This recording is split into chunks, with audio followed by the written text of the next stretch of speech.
Good afternoon commerce people. आज हम समझेंगे एक बहुत ही prominent topic of issue of shares, that is calls in arrears. अब कॉल्स इन एरियर्स क्या है?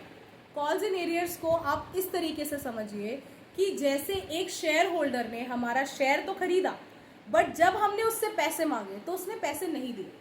हम जब शेयर्स बेचते हैं तो इकट्ठा पैसे नहीं मंगाते हैं, हम क्या करते हैं, उसे इंस्टॉलमेंट में अपने नीड के हिसाब से पैसे लेते हैं। ठीक है, नॉर्मली अगर मैं इंस्टॉलमेंट्स की बात करूं तो उसका नाम हम जानते हैं, हमने इशू ऑफ शेयर्स में देखा है, एप्लीकेशन, अलॉटमेंट, फर्स्ट कॉल, ज़्यादा से ज़्यादा सेकेंड या फाइनल कॉल। अगर उसके अलावा भी उसके आगे भी कॉल्स करने हैं तो कंपनी कर सकती है। अब हमने क्या किया, हमने कॉल किया एक शेयर होल्डर को कि हमें पैसे चाहिए, तो हमने क्या किया, ड्यू की एंट्री कर दी। ठीक है, ड्यू की एंट्री क्या होती है आप सबको पता है, share first call account debit to share capital account. अब जब मनी रिसीव की बात आई, जब मनी देने की बात आई, तो एक शेयर होल्डर ने हमें धोखा दे दिया। उसने कहा भाई हमारे पास पैसे नहीं है, मैं बैंकक्रप्ट हो चुका हूँ, मैं इंसॉल्वेंट हो चुका हूँ, मैं आपको पैसे नहीं दे सकता। वो केस होता है कॉल्स इन एरियर्स का।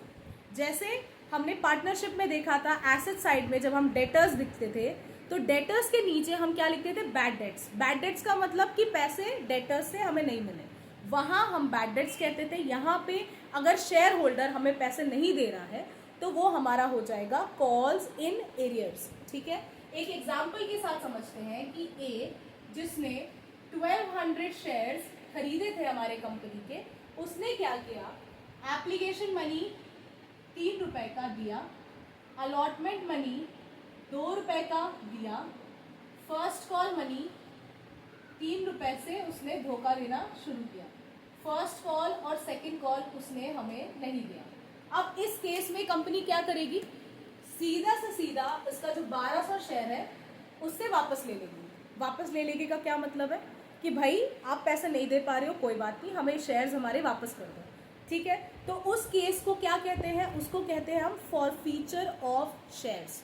अगर ये 1200 शेयर्स हमने ए से वापस ले लिए, क्यों, due to non payment of call money. ठीक है, तो वो होता है फॉरफीचर ऑफ शेयर्स।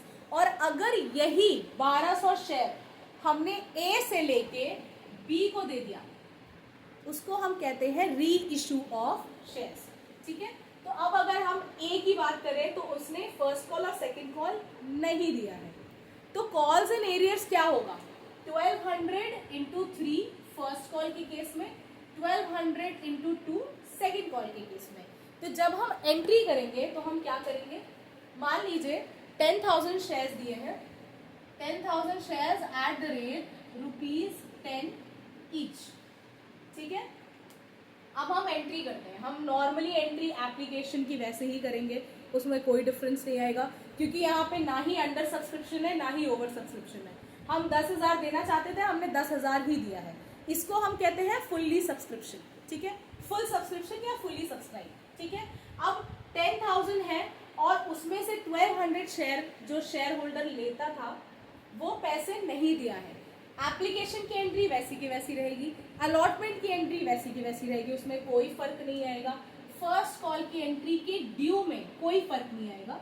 अगर मैं बोलूँ फिफ्थ एंट्री, तो share first call account debit to share capital account, यही एंट्री करते हैं हम ड्यू की। और ड्यू में कभी भी हम नहीं दिखाएंगे कि हमें पैसे नहीं मिले, क्योंकि अभी हमें नहीं पता, अभी हमें नहीं पता कि कौन बंदा पैसे नहीं देगा। तो 10,000 इंटू 3 विच इज 30,000। ठीक है, अब हम क्या करेंगे, अब हमारे शेयर होल्डर्स एक एक करके आएंगे हमें पैसे देने के लिए। उस केस में हम क्या एंट्री करते हैं, बैंक को डेबिट करते हैं। डेबिट क्यों करेंगे हम, क्योंकि पैसे हमें मिल रहे हैं। कॉल्स इन एरियर्स को भी हम डेबिट करेंगे। अगर हम बैंक की बात करें तो बैंक अकाउंट क्या है, रियल अकाउंट है। रियल अकाउंट का रूल क्या है, debit what comes in, credit what goes out. तो पैसे आ रहे हैं तो हम डेबिट करेंगे। कॉल्स इन एरियर्स एक नॉमिनल अकाउंट है। नॉमिनल अकाउंट क्या होता है, एक्सपेंसेस और इनकम का। तो अगर हम कॉल्स इन एरियर्स की बात करें तो ये क्या है, ये एक लॉस है, तो क्या होगा, डेबिट हो जाएगा। ठीक है, उसके बाद हम एंट्री करेंगे to share share first call account. ठीक है, अब इसमें अमाउंट कैसे कैसे जाएगा ये देखिए। बैंक अकाउंट में हम वो पैसा डालते हैं जो हमें एक्चुअल में रिसीव हुआ है। ठीक है, होना कितना चाहिए था वो हम डालते हैं शेयर फर्स्ट कॉल में। मिलना कितना चाहिए था? 30,000। ठीक है, कितना हमें नहीं मिला वो हम कॉल्स इन एरियर्स में डालेंगे। कितना नहीं मिला? 1200 पे 3 रुपए हमें नहीं मिला, तो 3600 हमें नहीं मिला। ठीक है, यहाँ तक सबको समझ में आया? तो हमें एक्चुअल में कितना रिसीव हुआ है? हमें मिला है 26,400, जो कि है बैलेंसिंग फिगर, जो कि एक्चुअली में हमें रिसीव हुआ है। ठीक है, अब करते हैं हम सेकंड कॉल की एंट्री। 7th एंट्री ड्यू की एंट्री सेम ऐसी रहेगी, बस यहाँ पे सेकंड कॉल आ जाएगा। ठीक है, तो हम 8th एंट्री करते हैं सीधा। क्या करेंगे? Bank account debit calls in arrears account debit to share second call account. कितना मिलना चाहिए था? 10,000 इंटू 2, 20,000 मिलना चाहिए था। कितना नहीं मिला?